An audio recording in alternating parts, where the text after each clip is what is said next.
Assalamualaikum warahmatullahi wabarakatuh. Sebelumnya izin memperkenalkan diri. Saya Hakomi Yahya dengan NPM 2121020048. Prodi Hukum Tata Negara kelas B. Tujuan saya membuat video ini untuk memenuhi tugas filsafat hukum Islam. Dosen pengampu Bapak Dr. Hervin Yogi Pradikta, MHI. Kali ini yang saya bawakan yaitu untuk mempresentasikan materi yang berjudul Bangunan Hukum Islam di Indonesia. Baiklah, langsung saja kita ke materinya. Yang pertama itu ada Devin Law dan Man Law sebagai teori hukum. Hukum Islam dikategorikan sebagai Devin Law karena aturan-aturan yang ada di dalamnya dibuat langsung oleh Tuhan untuk mengatur kehidupan manusia di dunia. Bila kita perhatikan pengertian di atas, betul-betul menempatkan hukum Islam sebagai identitas yang murni bersifat top down dan melepaskan aspek-aspek historis sosiologisnya. Sebagaimana yang dapat kita pahami pula dari kutipan di bawah ini. Konsep hukum menurut ushul fikih pada dasarnya terletak di atas pandangan bahwa hukum Islam itu bersifat keagamaan. Sejak periode paling awal sejarah Islam, hukum telah dipandang sebagai keluar dan merupakan bagian dari syariah. Adapun syariah yang sebagaimana telah dijelaskan adalah pola tingkah laku manusia yang diatur oleh Allah Subhanahu wa taala.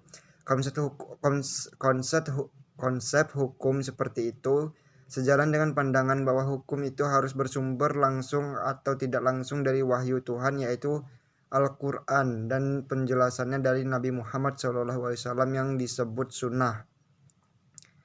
Bila kutipan di atas dikaitkan politik, maka itulah yang disebut dengan nomokrasi negara Islam. Sifat nomokrasi negara Islam menunjukkan kepercayaan terhadap supremasi hukum suci yang menjadi sumber otoritas pemerintahan. Peraturan suci seperti secara inherent otoritas memiliki karakter supranatural dan yang luar biasa, supranatural dan extraordinary karakter. Ikatan-ikatan penyatuan antara agama dan negara dan supremasi hukum suci berasal dari kehendak Tuhan secara bersama-sama menegakkan kembali kewajiban setiap hamba untuk taat kepadanya. Menurut Kaduri, warga negara Islam adalah hamba Allah dan hukumnya adalah hukum suci karena ia berasal dari Allah Subhanahu wa taala, tidak diterapkan oleh manusia. Hukum suci seperti itu adalah pasti benar dan manusia hanya bisa mematuhi karena Allah Subhanahu wa taala lebih mengetahui dari otoritas maupun terhadap kebutuhan hambanya. Dalam menaati hukum, manusia menyadari akan tujuan-tujuan agamanya. Karena hukum dalam Islam memiliki karakter sebagai sebuah kewajiban religius. Pada waktu yang sama, ia juga memberikan dukungan politik bagi agama Islam.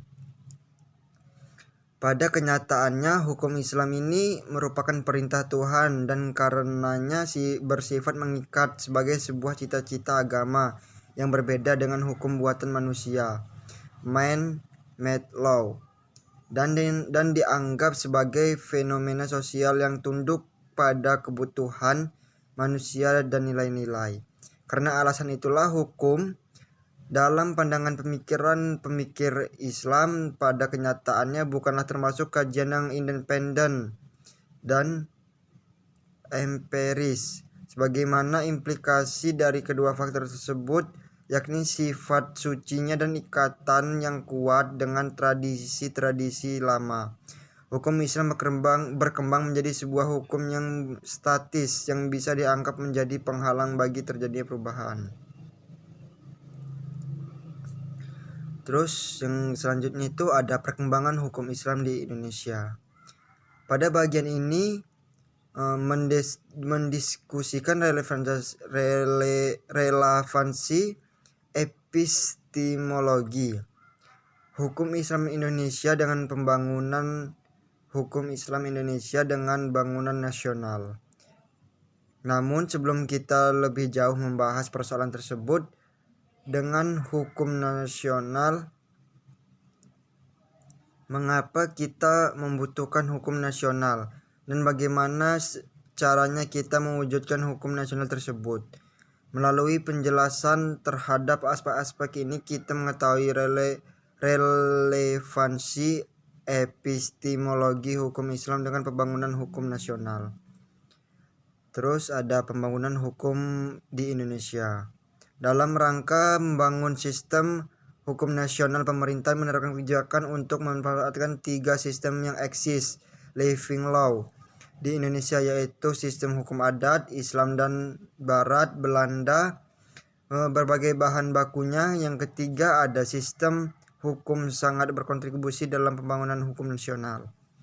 Tantangan hukum nasional Indonesia harus mengandung ciri-ciri. Antara lainnya ciri-cirinya itu yang ke-1 ada berwawasan kebangsaan dan berwawasan Nusantara. Yang kedua ada mampu mengakomodasi kesadaran hukum kelompok etnis, kedaerahan dan keyakinan agama. Terus yang ketiga ada sejauh mungkin berbentuk tertulis dan terunifikasi. Terus yang keempat ada bersifat rasional yang mencakup rasionalitas efisien, rasionalitas kewajaran, rasionalitas kaidah dan nilai.